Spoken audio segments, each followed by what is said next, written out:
Chapter 19 New Year in the Crimea.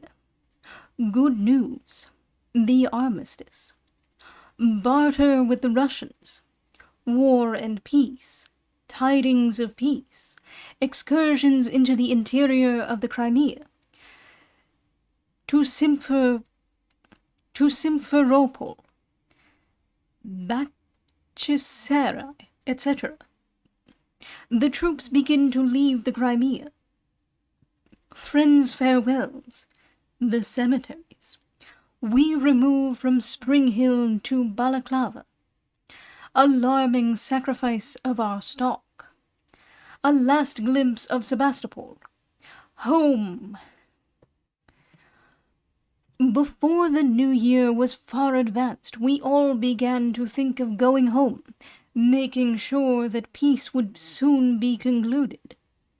And never did more welcome message come anywhere than that which brought us intelligence of the armistice, and the firing, which had grown more and more slack lately, ceased altogether. Of course, the army did not desire peace because they had any distaste for fighting. So far from it, I believe the only more welcome intelligence would have been news of a campaign in the field. But they were most heartily weary of sieges, and the prospect of another year before the gloomy north of Sebastopol damped the ardor of the most sanguine. Before the armistice was signed, the Russians and their old foes made advances of friendship, and the banks of the Chernaya used to be thronged with strangers, and many strange acquaintances were thus began. I was one of the first to ride down to the Chernaya, and very much delighted seemed the Russians to see an English woman. I wonder if they thought they all had my complexion. I soon entered heartily into the then current amusement, that of exchanging coin, etc., with the Russians. I stole a march upon my companions by making the sign of the cross upon my bosom, upon which a Russian threw me, in exchange for some pence, a little metal figure of some ugly saint. Then we wrapped up halfpence in clay, and received coins of less value in exchange. Seeing a soldier eating some white bread, I made signs of wanting some, and threw over a piece of money.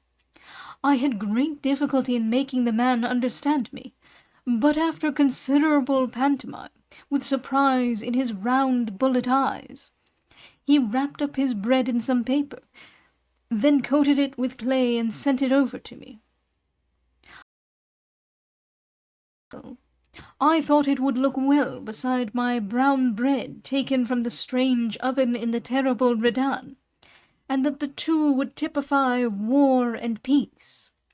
There was a great traffic going on in such things, and a wag of an officer, who could talk Russian imperfectly, set himself to work to persuade an innocent Russian that I was his wife, and having succeeded in doing so, promptly offered to dispose of me for the medal hanging at his breast.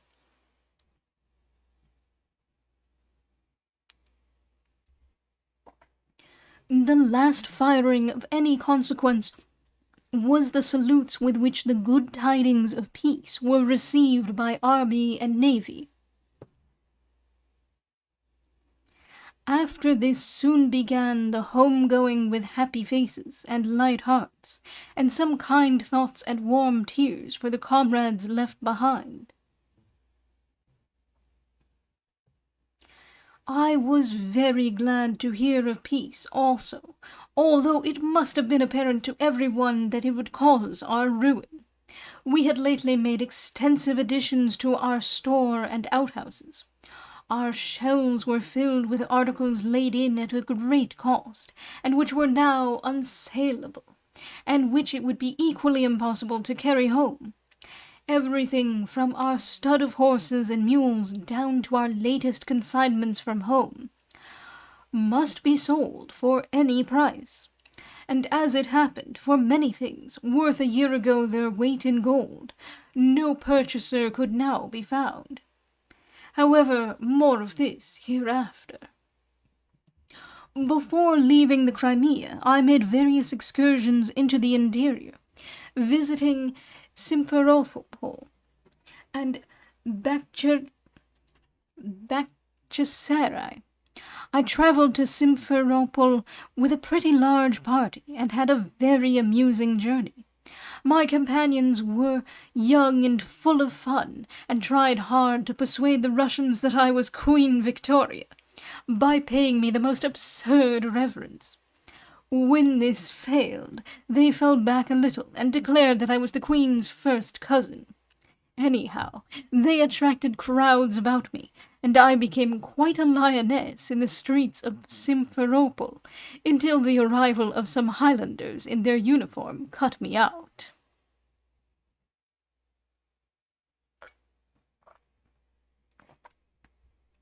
My excursion to Bakhchisarai was still more amusing and pleasant. I found it necessary to go to beat up a Russian merchant who, after the declaration of peace, had purchased stores of us, and some young officers made up a party for the purpose. We hired an araba, filled it with straw, and some boxes to sit upon, and set out very early, with 2 old umbrellas to shield us from the midday sun and the night dews. We had with us a hamper carefully packed before parting, with a cold duck, some cold meat, a tart, etc. The Tartars' 2 horses were soon knocked up, and the fellow obtained a third at a little village, and so we rolled on until midday, when, thoroughly exhausted, we left our clumsy vehicle and carried our hamper beneath the shade of a beautiful cherry tree, and determined to lunch.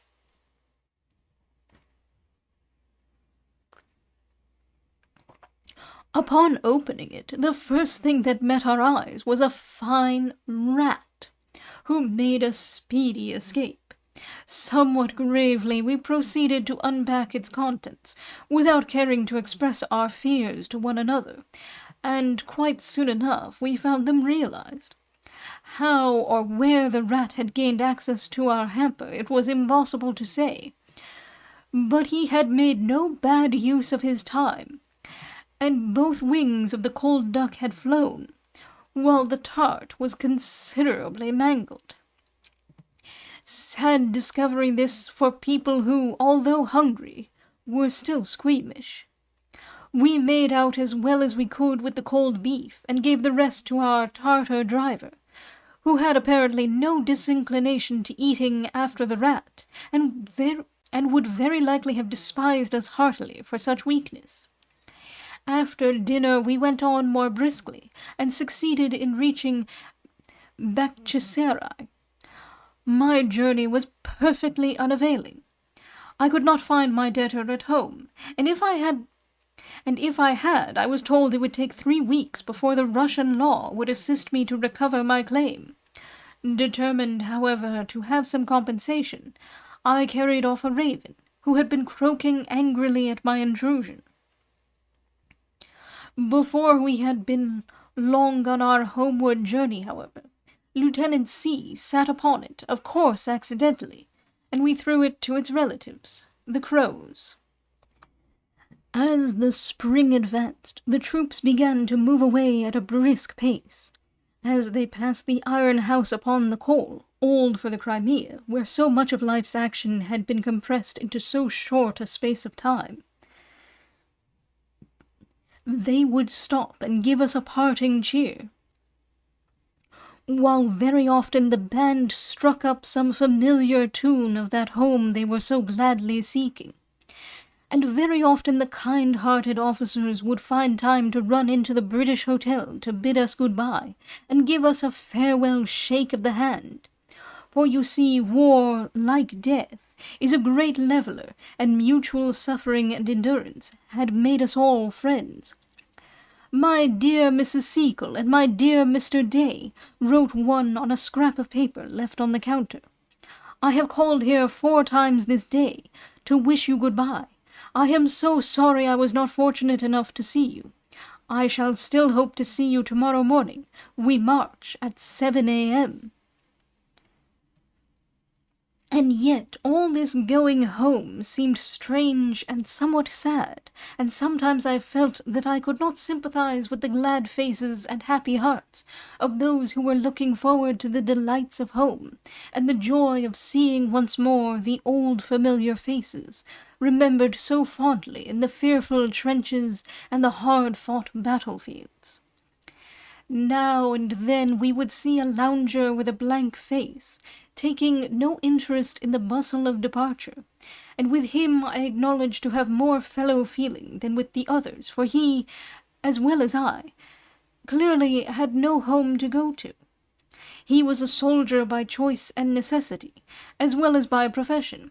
He had no home, no loved friends. The peace would bring no particular pleasure to him, whereas war and action were necessary to his existence, gave him excitement, occupation, the chance of promotion. Now and then, but seldom, however, you came across such a disappointed one. Was it not so with me? Had I not been happy through the months of toil and danger, never knowing what fear or depression was, finding every moment of the day mortgaged hours in advance, and earning sound sleep and contentment by sheer hard work? What better or happier lot could possibly befall me? And alas, how likely was it that my present occupation gone, I might long in vain for another so stirring and so useful? Besides which, it was pretty sure that I should go to England poorer than I left it, and although I was not ashamed of poverty, beginning life again in the autumn, I mean late in the summer of life, is hard uphill work. Peace concluded, the little jealousies which may have sprung up between the French and their allies seemed forgotten, and every one was anxious, ere the parting came, to make the most of the time yet left in improving old friendships and founding new. Among others, the 47th, encamped near the Woronzoff road, gave a grand parting entertainment to a large company of their French neighbors, at which many officers of high rank were present. I was applied to by the Committee of Management to superintend the affair, and, for the last time in the Crimea, the health of Madame Seacole was proposed and duly honoured. I had grown so accustomed to the honour that I had no difficulty in returning thanks in a speech which Colonel B. interpreted amid roars of laughter to the French guests. As the various regiments moved off, I received many acknowledgments from those who thought they owed me gratitude. Little presents, warm farewell words, kind letters full of grateful acknowledgments for services so small that I had forgotten them long, long ago. How easy it is to reach warm hearts! Little thoughtful acts of kindness, even from the humblest, and these touched me the most. I value the letters received from the working men far more than the testimonials of their officers. I had nothing to gain from the former, and can point to their testimony fearlessly. I am strongly tempted to insert some of these acknowledgments, but I will confine myself to one. Camp, near Carony, June 16, 1856. My dear Mrs. Seacole, as you are about to leave the Crimea, I avail myself of the only opportunity which may occur for some time, to acknowledge my gratitude to you, and to thank you for the kindness which I, in common with many others, received at your hands, when attacked with cholera in the spring of 1855. But I have no language to do it suitably. I am truly sensible that your kindness far exceeded my claims upon your sympathy. It is said by some of your friends, I hope truly, that you are going to England. There can be none from the Crimea more welcome there, for your kindness in the sick tent, and your heroism in the battlefield, have endeared you to the whole army.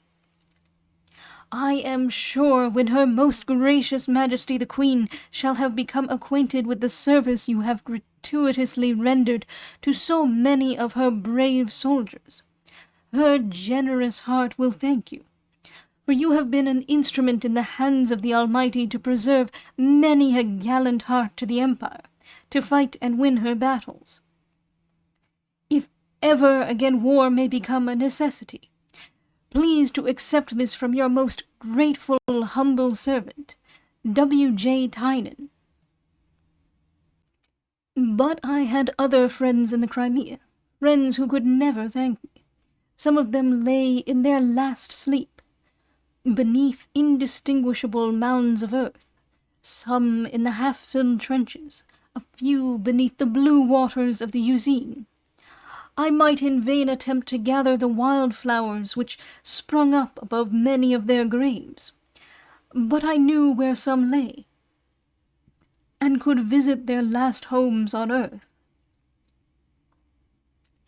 And to all the cemeteries where friends rested so calmly, sleeping well after a life's work nobly done, I went many times, lingering long over many a mound that bore the names of those whom I had been familiar with in life, thinking of what they had been and what I had known of them.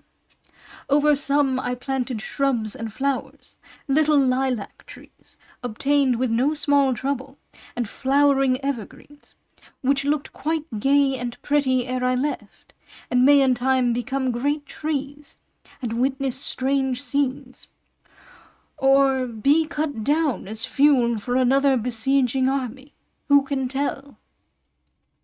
And from many graves I picked up pebbles, and plucked simple wildflowers, or tufts of grass, as memorials for relatives at home. How pretty the cemeteries used to look beneath the blue, peaceful sky, neatly enclosed with stone walls, and full of the gravestones reared by friends over friends. I met many here, thoughtfully taking their last look at the resting places of those they knew and loved. I saw many a proud head bowed down above them. I knew that many a proud heart laid aside its pride here, and stood in the presence of death, humble and childlike. And by the clasped hand and moistened eye, I knew that from many a heart sped upward a grateful prayer to the Providence which had thought fit in his judgment to take some, and in his mercy to spare the rest.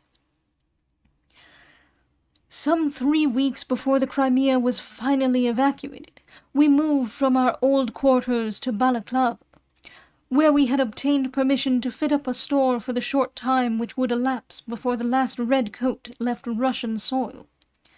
The poor old British hotel! We could do nothing with it. The iron house was pulled down and packed up for conveyance home. But the Russians got all of the outhouses and sheds, which was not used as fuel. All the kitchen fittings and stoves that had cost us so much fell also into their hands. I only wish some cook worthy to possess them has them now. We could sell nothing. Our horses were almost given away. Our large stores of provisions, etc., were at anyone's service. It makes my heart sick to talk of the really alarming sacrifices we made. The Russians crowded down ostensibly to purchase, in reality to plunder. Prime cheeses, which had cost us 10 pence a pound, were sold to them for less than a penny a pound. For wine, for which we had paid 48 shillings a dozen, they bid 4 shillings. I could not stand this, and in a fit of desperation, I snatched up a hammer and broke up case after case, while the bystanders held out their hands and caught the ruby stream. It may have been wrong, but I was too excited to think. There was no more of my own people to give it to, and I would rather not present it to our old foes.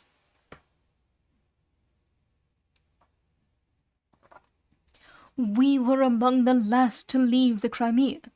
Before going, I borrowed a horse, easy enough now, and rode up the old well-known road, how unfamiliar in its loneliness and quiet, to Cathcart's Hill. I wished once more to impress the scene upon my mind. It was a beautifully clear evening, and we could see miles away across the darkening sea. I spent some time there with my companions, pointing out to each other the sights of scenes we all remembered so well.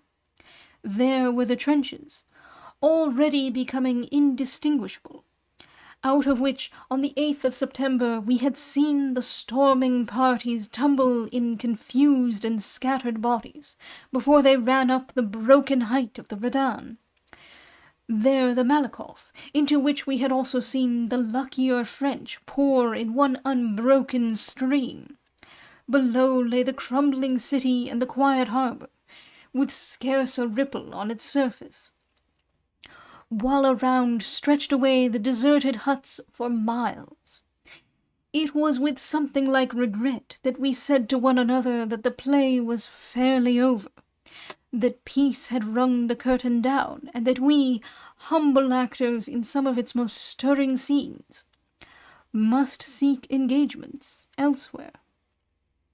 I lingered behind, and stooping down, once more gathered little tufts of grass, and some simple blossoms from above the graves of some who in life had been very kind to me, and I left behind in exchange a few tears which were sincere.